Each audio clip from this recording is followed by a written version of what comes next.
சிங்கம் ஒரு சிங்கம் எப்போ எதுலயும் பெக்யூலியர் தான்.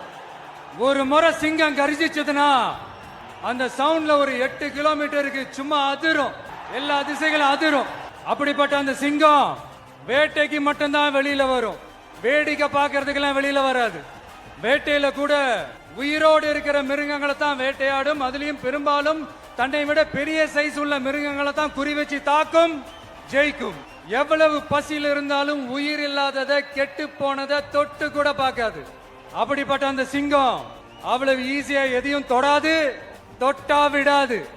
காட்டோட 4 பக்கமும் மார்க்கிங் மை டெரிட்டரின்னு தன்னுடைய பவுண்டரியை தானே வகுக்கும்.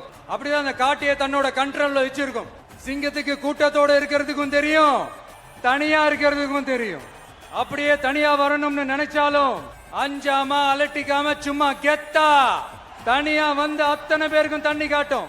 எப்பவும் எதுலயும் தன்னோட தனித்தன்மையை இழக்கவே இழக்காது. Yes, a lion is always a lion. There are so many jackals and other animals in the forest, but there will be only one lion. And even if it is single, it will be the king of jungle. வணக்கம்.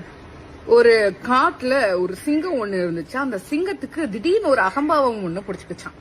அது என்ன நினைச்சுச்சா, இந்த காட்டுக்கு நாம தான் ராஜா, நாம தான் ராஜாங்கிறத மத்த எல்லா மிருகங்களுமே ஒத்துக்கணும் அப்படின்னு நினைச்சுச்சான்.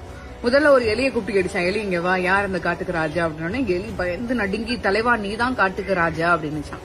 மறுபடியும் ஒரு நரியை கூப்பிட்டு, நரி இங்க வா, யாரு காட்டுக்கு ராஜா அப்படின்னு. தலைவா நீ தான் ராஜா அப்படின்னு. இப்ப சிங்கத்துக்கு கொஞ்சம் அகம்பாவம் கூடிருச்சு. சரி, தனக்கு இணையா இருக்கக்கூடிய புலியை கூப்பிட்டு கேட்போம் அப்படின்னா, புலி அப்பதான் சாப்பிட்டு படுத்து தூங்கிட்டு இருந்துச்சு.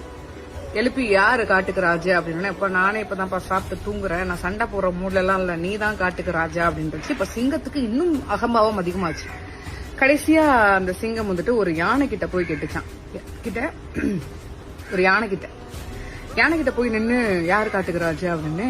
யானை பதில் எதுவும் பேசலையா, விலகி போகுது. இருந்தாலும் அந்த யானை தடுத்து நிறுத்தி முன்னாடி போய் நின்னு அந்த சிங்கம் கேட்டுச்சான், சொல்லு யாரு காட்டுக்கு ராஜா அப்படின்னு. யானைக்கு சரியான கோவம். சிங்கத்தை வாரி சுருட்டி ஒரு பாறையில அடிச்சதில்ல. இப்ப சிங்கத்துக்கு தலையெல்லாம் ரத்தம் சொட்ட சொட்ட யானைய பார்த்து சிங்கம் கேட்டுச்சான், நான் உன்கிட்ட என்ன கேட்டேன், நான் உன்கிட்ட என்ன கேட்டேன், கேள்விதானே கேட்டேன் அப்படின்னு. யானையும் பதில் சொல்லிச்சான், நானும் பதில் தானே சொன்னேன் அப்படின்னு. தலைமைத்துவம் அப்படிங்கிறது சொல்லல்ல, செயல். 2026 எது செயல் அப்படிங்கறத பாக்குற ஆவல் எனக்கு.